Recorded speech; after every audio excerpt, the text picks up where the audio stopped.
What's up, TappN fam? We're back with another Shots O'Clock series where we bring you the inside scoop on the nightlife in your city by meeting with the movers and shakers of the industry itself. Today, we have the pleasure of meeting with one of the most personable event coordinators in Cleveland, a true community builder and vibe curator, founders of Tastemakers United, Camille. Camille, we appreciate you taking the time to meet with us. Thank you so much for having me. Well, again, I feel like we've gotten to know each other over the last few months from your event in November leading up through the new year. And it's been an absolute pleasure to see everything come into fruition. So tell me a little bit about Tastemakers United. Who are you as a collective and what's your mission? Absolutely. So, the way that I describe Tastemakers United is Mm, a community of artists, creators, innovators, anyone that's creating something, mm, is a tastemaker of culture. And so, what I found when I moved back to Cleveland, so I'm from Cleveland originally, but I moved back in 2018 and to start my own, creative business idea, which is my startup Fellow.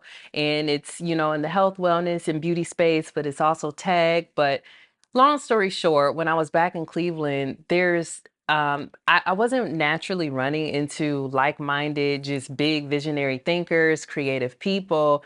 And it just really, made me think like, how can I grow anything? How can I create something here if I don't have the right connections and mm. whatnot? And so the idea came as what if like I was intentional about bringing the people to meet, Okay. And so I ended up being in a couple of different situations that I happenstance to meet, like-minded individuals through doing a interview podcast, like with other creatives and founders and whatnot. And I'm like, that led to like more, collaborative initiatives. So I'm like, if we are able to curate experiences where people can meet each other more organically, think of all the different collaborations that can happen from that. Think of all the different doors that can happen. But then at the same time, I told you I have social anxiety. And so the idea of like going to a standard networking event where it's like,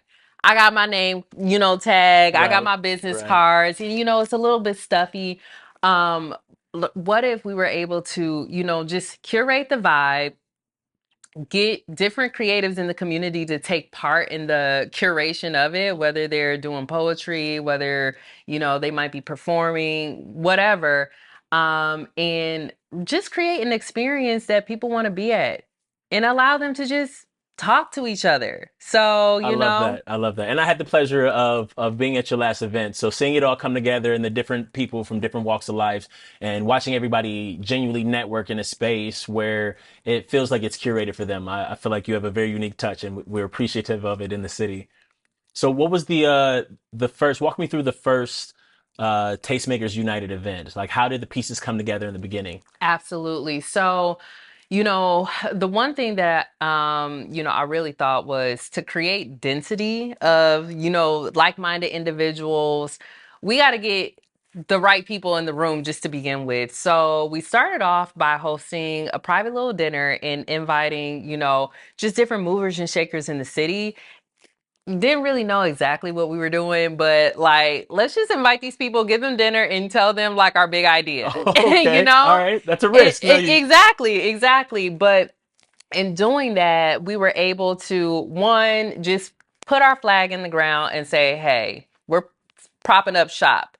From there, we ended up hosting an event it was like a series of events at rooftops in Cleveland back okay. in 2022, which was Ooh. like not that long ago, but it was just like every time you saw tastemakers that first year, we was on a rooftop. And so Okay, it was right. like just people were like, what's this? But you're Like building what consistency. That's yeah, your building brand. Yes. consistency, taking people to places that they haven't been, Mm. giving business owners the opportunity to sell at these events, giving creatives the opportunity to showcase their art or creative works at these events. Being intentional with which DJs we were bringing on board to really get their audiences knowing about what we're doing. And the ball just kept rolling from there. And so we started to capture all of these community members on our email listserv. Mm. And to date, like I have blown my own mind. Like I am no like marketing guru, like by any means, but I will say like when it comes to community, one thing that was really intentional about was anytime you get an email from us, you are getting something of value, Okay. you know? And so whether that be a free event, whether that be an exclusive experience that you can like, put your name in the hat for. And so today people open up our emails anytime we drop something, and Okay. that really sparked the community. And that's rare as far as an email thread goes. So talking about marketing a little bit, what is your preferred approach to promoting? You have a team behind you, flyers, social media. You mentioned the email. You want to elaborate on that a little more? Absolutely. So, we have a small but mighty team, Okay. okay, full of Black I women, love that. okay, Love that. yes. And so, we do a couple of things. Granted, I still feel, even though we're moving into our fourth year, we're still, I would say, a startup. And I'm Mm. being intentional about listening to where the business wants to grow and Okay. wants to go.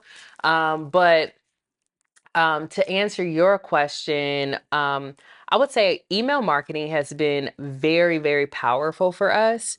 To date, I want to say we have around 2,500 emails in our Oh, listserv. wow. And when it comes to the open rate, because I had to Google, I'm like, is this like an Right. anomaly? Am I spamming? Yeah, Okay. no, but like people, we get up to like 40% open rate sometime, which is, the industry standard for most companies is like 10%. 10% is like Right. good. So Right. I'm like, we're hitting 45, Man. people are really anticipate what we're doing. Um, but then to complement that, really just, social media. So our social media typically gives recaps of the different things that we did. Like our tastemaker community members, we want them to see themselves having fun at these Okay. Right. experiences. And that pulls in, people that like, oh, look at me looking all fly, and they share it on their socials. And Right. so their following gets to familiar, like, what was this event that I missed out Right. on? I have to go to the next one. Exactly, Yes. exactly. Yep. Okay. Well, I love that aspect of promotion. It feels like you guys have really tapped into to different backgrounds, different networks. When I was at your event in November, I saw different artists there, different DJs there, different photographers, people that I had known throughout the industry in passing, only on social media, that I had the opportunity to genuinely network with in person. And the DJ was fire. So, Oh, yes, yes. so kind of tapping into the music aspect. We'll back up a little bit. What do you feel is the most important element to a successful Tastemakers event? Yeah. Oh, that's a good question. I think the most important aspect. I think the curation of the people that you bring on board to execute the event. That's been something that has really been intentional, like with me, since the origin of Tastemakers, is to really hire and bring in the right vendors that Mm, are the community members to co-produce the event. right. You know what I mean? And I feel like when by being intentional with, for example, like using a vendor that has a local space, that already has their community, or using a DJ that has, like has a certain vibe, or bringing in, poets Okay. that, are doing a certain element. And by like, kind of curating the talent and infusing them Mm, and hiring them, yes. paying the people, Okay. Say it okay, again. you know what I mean? We're really able to, further embed the community into the events, not just like, hey, we're popping up shop, like come spend money with us. But like, no, we're hiring our people Okay. and we rotate people, you know what Right. I mean? To always continuously, Invest in the yeah, community. I exactly. love that. 100%.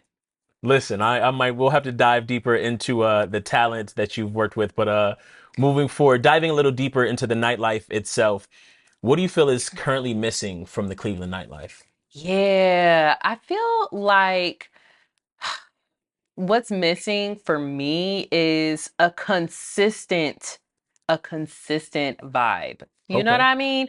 Like I'm much more of like, despite popular belief, I be inside. I be laid up in the bed, But what I get excited about is like a loungy type of atmosphere Mm. with music that's like nicely sonically pleasing, um ambient lighting, you're able to talk to the person next to you without the music being like, right, like, you know what I Mm. mean? And so I feel like I haven't experienced that a lot, when I go to other cities like New York or Miami. There's a lot of different flavors of like scenes, but here I am hopeful that we will get some true lounges.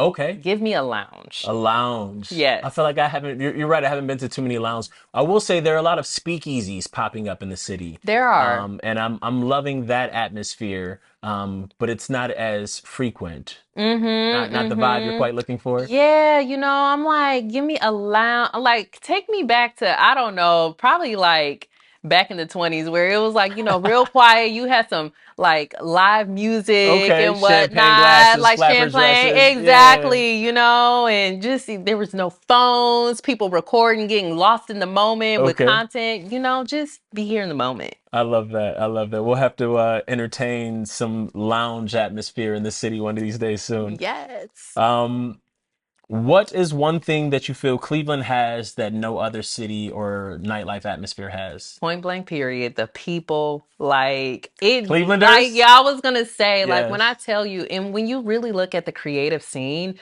granted, a lot of us, we end up incubating here, maybe going elsewhere to like further expand and do our things, but the type of creative talent that comes from Cleveland is unmatched.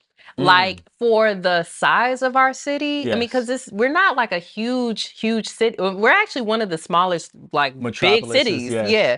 But when you compare the size of our population to like the sheer talent, like when I tell you, I mean, no shade, like I've been to like hiring, different videographers, Mhm. photographers elsewhere in other cities. And I'm like, Right, right, right. And they're paying I know, significantly more, and right? I'm paying more, and Right, the right. quality is Yeah. like, and I'm just like, listen, Clevelanders just do it better. Like our creative talent is Okay. just top I tier. feel seen. Thank you. Thank you for I acknowledging for see sure. you. Okay.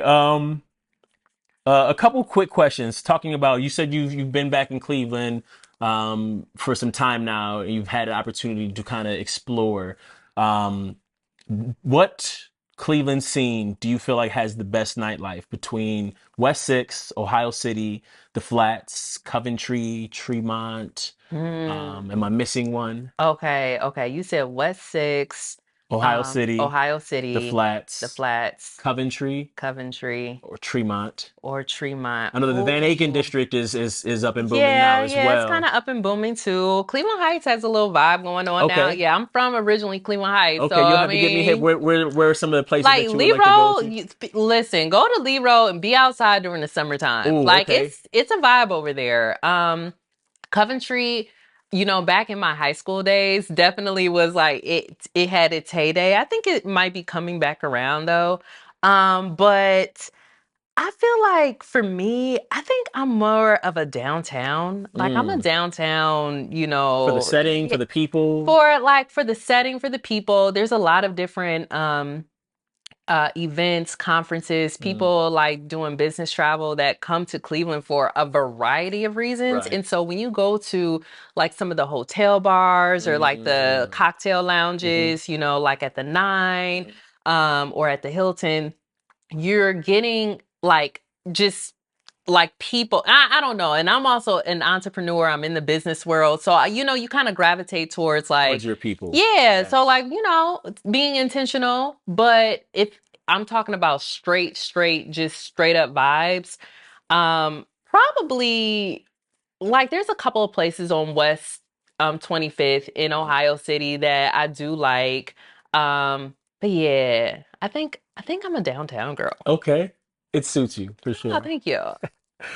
Okay. Well, in summary, where do you see yourself and Tastemakers United within the next 5 years? Within the next 5 years. So, one thing that I'm really working on this year. So we do a lot of different events throughout the year. We do different collaborations, and one thing that I consistently get are other, creatives that are launching their own endeavors and they're hosting their own events, and then they hit us up for sponsorship. And that's something that I want to be able to do so bad. But the way our budgets are set up right now, like Right. they don't really allow for Startup, that. you know? Exactly.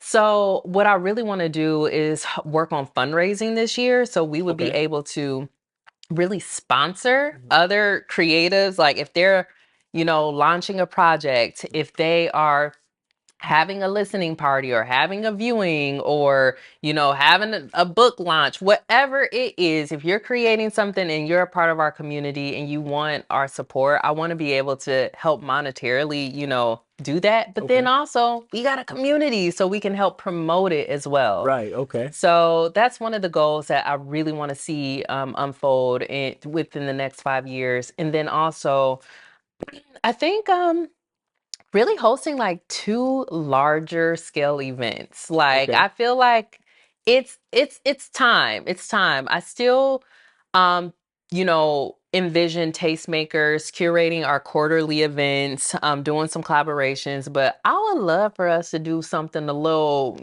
with some little motion, Okay. like big talking. Personally, from Yeah. what I've seen at your last event, you have the community, you have all the tools and the resources to make it happen.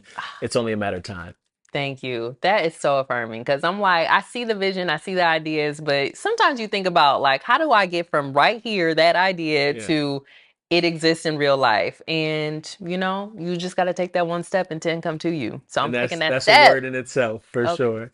Lastly, do you have any upcoming events that you want the people to know about? Oh, yeah. So how we have a lot in the works. So as you know, the year just started. So we have a lot of great conversations going on, but you can anticipate tastemakers coming back out on the scene in February.